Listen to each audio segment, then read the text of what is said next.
Bhagavate Vasudevaya. Srimad Bhagavatam, Canto 7, Chapter 8, the Lord slays the king of the demons. Text number 6. Krudasya yasya kampante.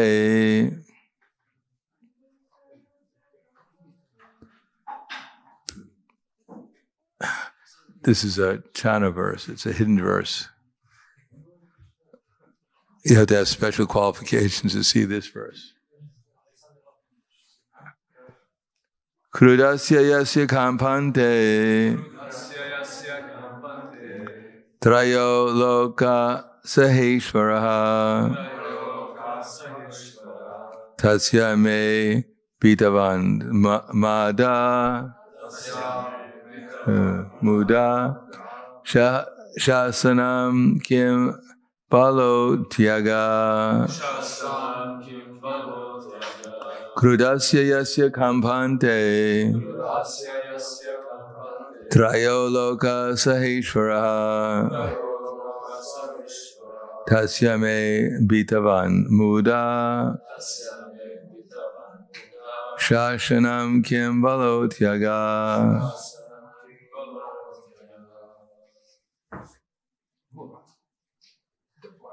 Krudasya yasya kampante Meze kampante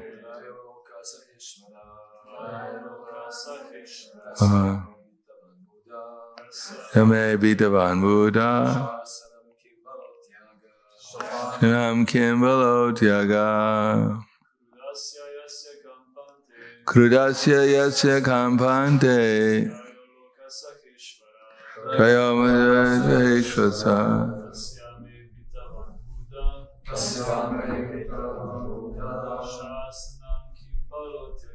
Shasanam kimbalo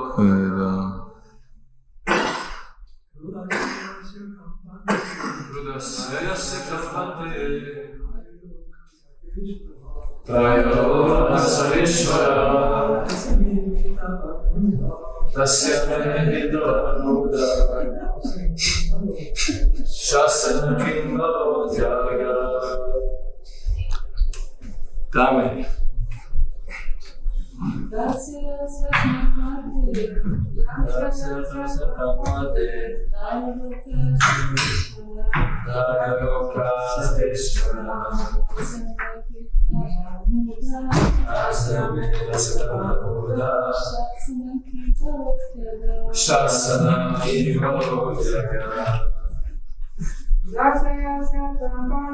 Krudasya yasya kampante Trayaloka Sakeshvara Tasyame Vitavan Buddha Shasanam kimbalo tyaga. He didn't deserve to be in the class. He was disturbing the speaker.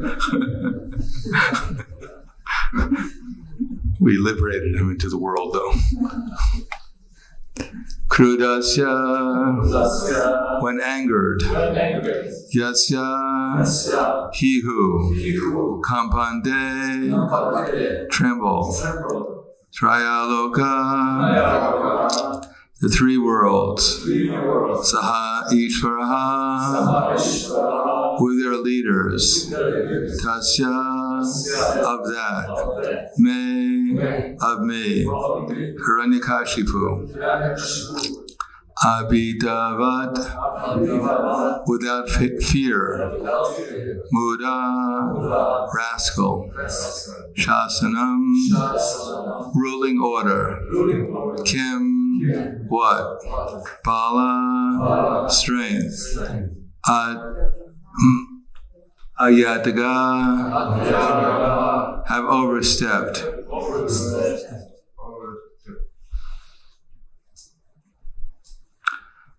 Translation and purport by His Divine Grace, A.C. Bhaktivedanta Swami Srila Prabhupada. My son Prahlad, you rascal, you know that when I'm angry, all the planets of the three worlds tremble, along with their chief rulers. By whose power is the rascal like you become so impotent that you appear fearless and overstep my power to rule you. Purport. The relation between a pure devotee and the Supreme Personality of Godhead is extremely relishable. The devotee never claims to be very powerful himself. Instead, he fully surrenders to the lotus feet of Krishna, being confident that in all dangerous conditions, Krishna will protect his devotee.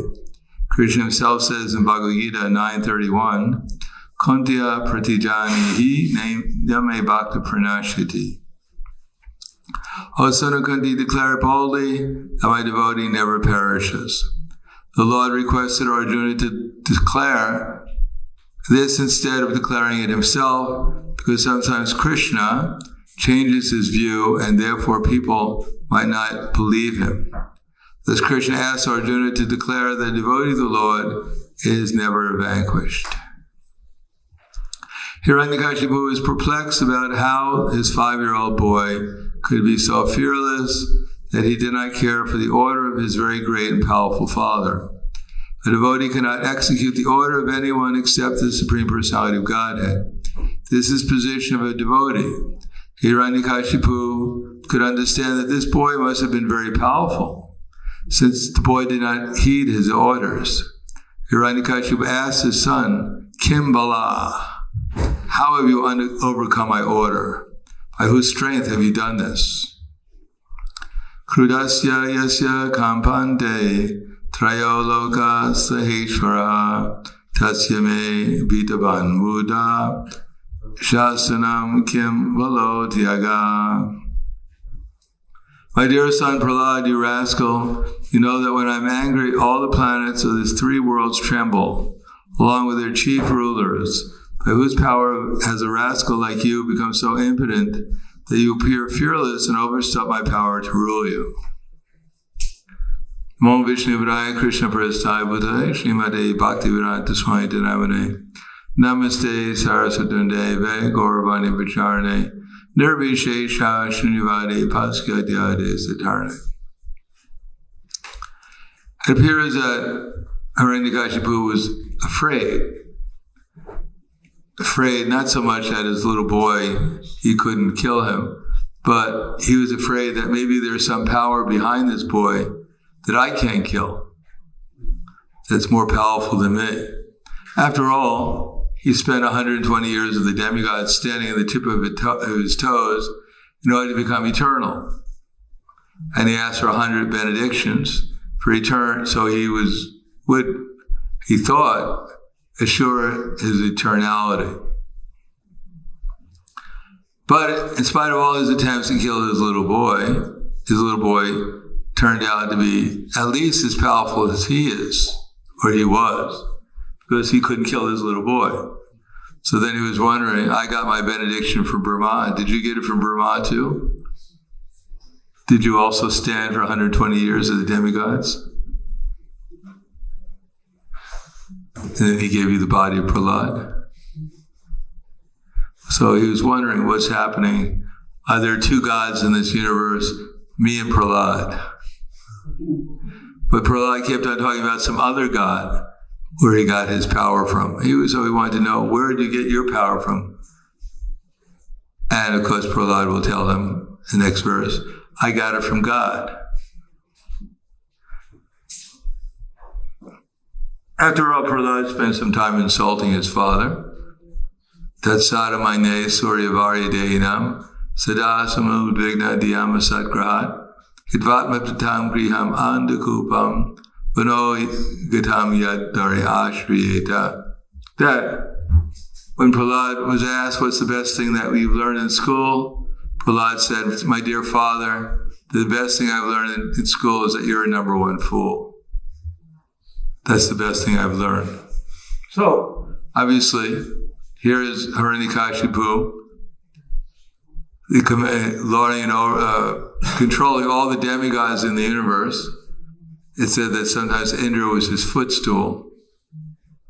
The same Indra who's controlling the clouds, the rain, king of the demigods, was acting as the footstool of Hiranyakashipu. And Hiranyakashipu was a huge demon.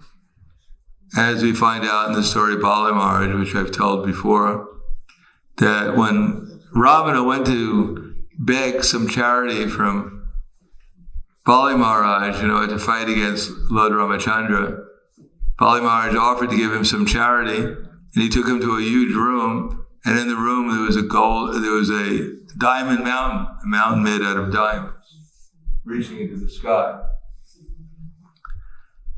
And on top of it was some gold, another. So he said, Bali Maharaj said to Ravana, here's some charity, just pick it up and take it home with you. So Ravana tried to pick it up, he couldn't even budge it. And Bali Maharaj started to laugh. He said, actually, do you know where this diamond mountain came from? And Ravana said, no, I don't really know. Can I guess? He said, well, actually, it came from in your last lifetime, you were Hiranyakashipu, and you fought against someone called Nrsimhadev. And during that fight, one of your earrings fell down here, and this is that earring. Now that Nrsimhadev, he's the very same Lord Ramachandra. So in your last lifetime, you fought against him and you lost miserably. I mean, you got really cut up, to tell you the truth.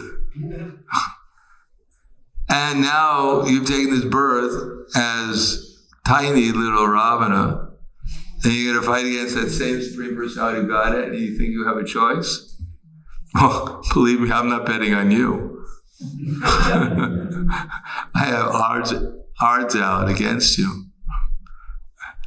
I'll bet 10-1 against you.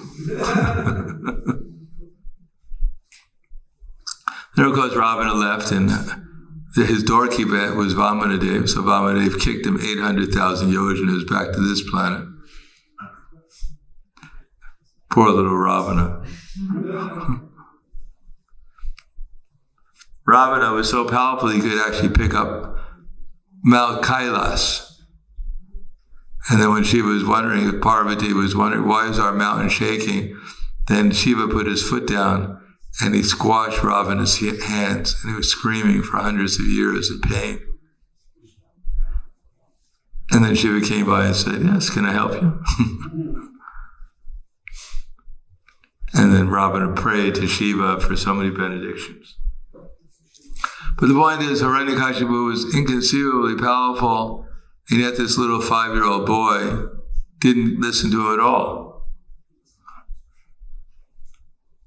It almost reminds me of that story of the yogi who went through so much austerity for hundreds of years in order to get the power to walk across water. And finally he got the power, and he called all the village people to come, and they stood on one side of the lake, and he was on the other one, and he walked across the lake. And everyone bowed down before him, saying, oh, Ishvara, Bhagavan, accept our respects. Except for one little boy, didn't pay him any attention. So the yogi became angry and went up to the little boy and said, so, why you don't pay me any respect? He said, because your power is only worth 5, it's not even worth 5 rupees, it's 5, what do they call those? 5, lower than the rupee. Paisa. It's only worth 5 paisa. He said, what do you mean? It's only worth 5 paisa. He said, because for 5 paisa I can take a boat across the river. What do I need your mystic power for? So Hiranyakashipu got so much mystic power, he's practically controlling the universe, and this little 5-year-old child of his is just insulting him left and right, and he can't do anything about it. He's trying in so many different ways to kill the little boy. The little boy is unaffected. The only one who's affected is Hiranyakashipu. He's becoming more and more angry, more and more afraid. The little boy is just sitting there, Hare Krishna, Hare Krishna. So he's going to inquire. He's always inquiring from his little boy, what's the best thing you've learned in school? And now he's going to inquire, so Prahlad, where did you get your power from? And he won't like the answer. And Prahlad says, from God. And the same person you're getting your power from, I'm getting my power from. So we may think that I don't like what this person is doing. Where is he getting the energy to do it? If there is a God, he wouldn't let them do it. But God is giving him the energy to do it too.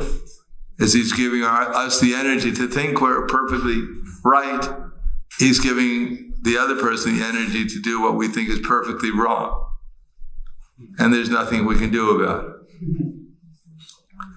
Therefore, all this so-called history, which is always chosen by the winner. In other words, if the last world war, the other side had won, we'd have a completely different history. Probably Churchill and Roosevelt and others would have been tried as war criminals. Certainly some of them would have been. So, because people are seeing from the point of view of their sense gratification, they don't understand that behind everything is God. And therefore, the only thing that they could actually do to help people ultimately is to try to explain to them about God, about Krishna. Other than that, and if they become Krishna conscious, then they'll become tolerant, at least, of what's going on in the material world. They won't blame everyone else for the evil that's going on.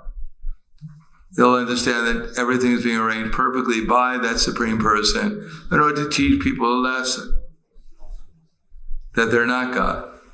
And if they become Krishna conscious, to teach them a lesson, who actually is God. First, we have to learn that we're not God before we can find out who actually is God. Now, people don't usually want to learn that lesson because the last thing that they want to find out is that they're not God. And even if they admit one day in dire circumstances that there's some slim possibility that they're not God, but they certainly don't want to find out who is God, who they can't compete against, no matter how hard they try. They may think, I've been trying hard since time immemorial, I'm just getting the knack of it now. If I just wait here a few 100 million years more, I should be able to figure it all out.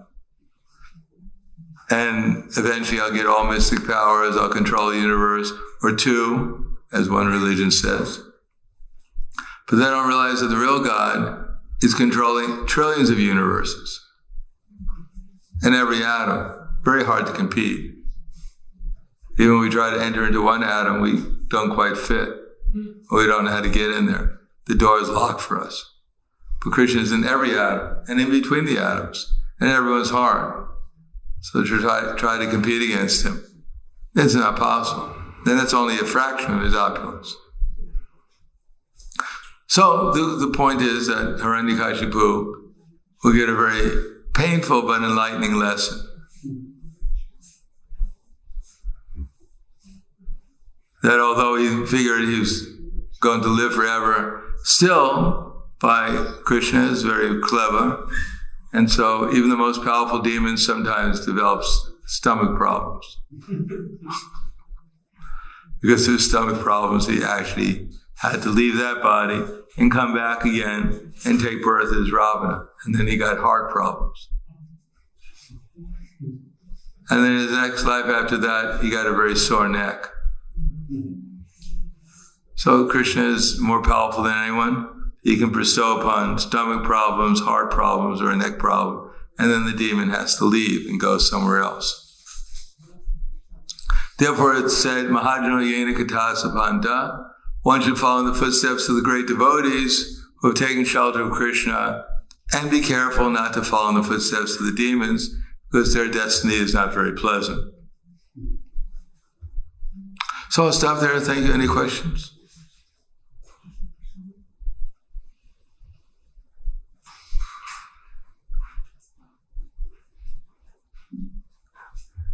It's like everyone is searching after who is in control, who is responsible. Is it the Illuminati? Is it the Bill and Melinda Gates Foundation who's controlling? Who is controlling everything? And then you find out it's a little coward boy in Vrindavan.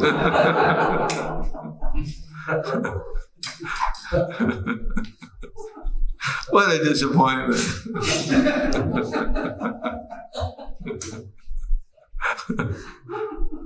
And even we tell people will laugh, come on, get serious.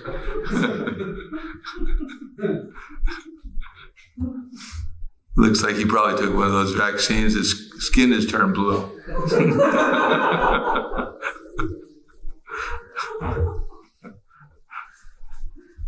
But we know who's behind everything. Therefore, we're not so much in anxiety criticizing everyone that's coming on. We know that people are simply instruments. We're giving people either Krishna consciousness or the reactions for their bad karma.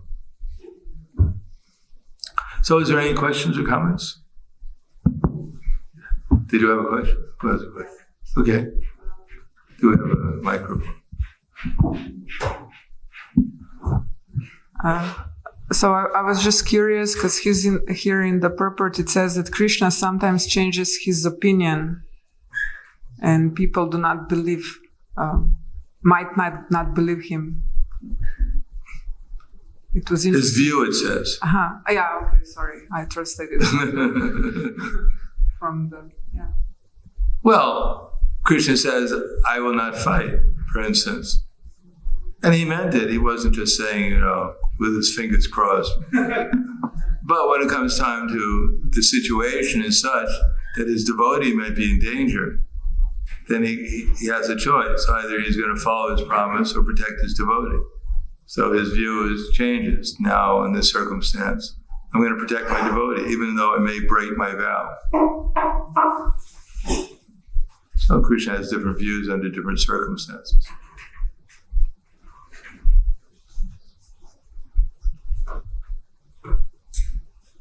Anything else? Okay. You give it to him first. Thank you, Maharaj.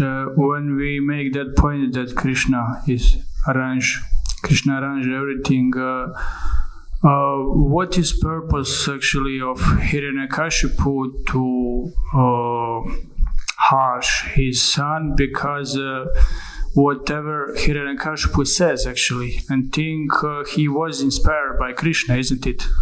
And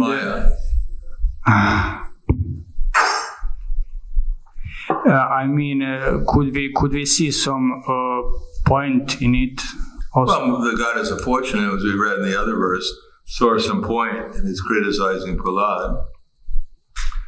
But that's because everything is under Krishna's control. But Hiranyakashipu wasn't trying to glorify Prahlad Maharaj, because he was under Maya's control. Now, the soul is always the same. The soul doesn't change, but when he chooses to dovetail his desires with the illusory energy, then his activities are all illusory. They're all misplaced, misconceived of. So that's how it goes on. Whether you're Hiranyakashipu or an ant, it's all under the illusory energy's control. Anything else? Yeah. Hare Krishna. So, Hiranyakashipu, he got so many indications that Nrsimhadev was God, and he still wanted to fight him, and he still was so certain that he would win. So how is this, what was affecting him? Well, he got benedictions from Brahma. He didn't know who this half man, half lion was. He thought it was really strange. He didn't know where he came from. He had no idea what was going on. So he fought against him. Therefore, even though he was killed by Lord Nrsimhadev, he didn't get liberation. He had to come back as Ravana. Although Ravana, in some respects, was quite opulent, was being killed by the Lord in his last lifetime, still he had no idea who he was fighting against. He thought Brahma was the supreme in the universe. Therefore, he got the best benediction possible. Therefore, he thought, at least it's going to be an even fight.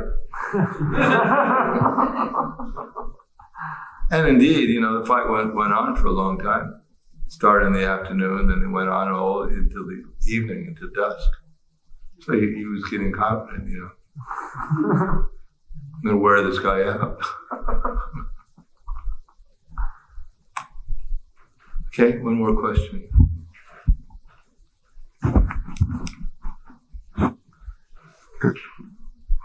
Hiranyakashipu, he also had some knowledge. When his brother was killed, he was preaching to his mother. And what would you say, was he philosophically, was he Mayavadi or impersonalist? Obviously, he was Mayavadi. He didn't teach anything about Krishna. Didn't start kirtan with his family, don't worry. No, he hated Vishnu. But he believed in the eternality of the soul. You'll find a lot of people, even in India nowadays, they believe in transmigration. But they're impersonalists.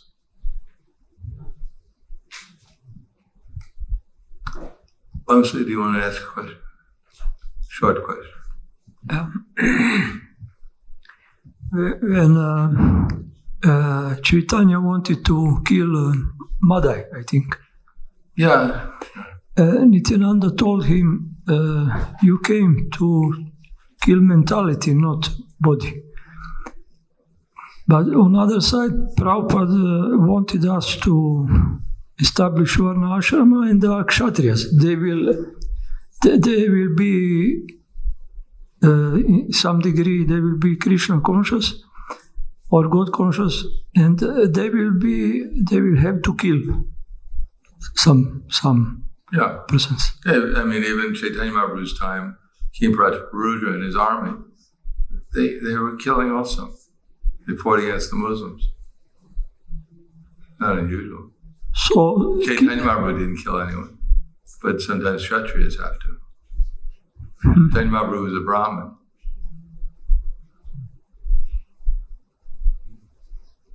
So we'll leave it up to the Kshatriyas to kill people. We're not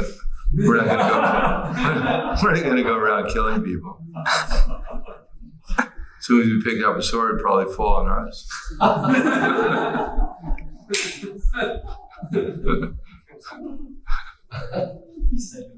Okay, thank you very much. Kandarai Srimad Bhagavatam Ki Jai, Srila Prabhupada Ki Jai, Gaur Premanand.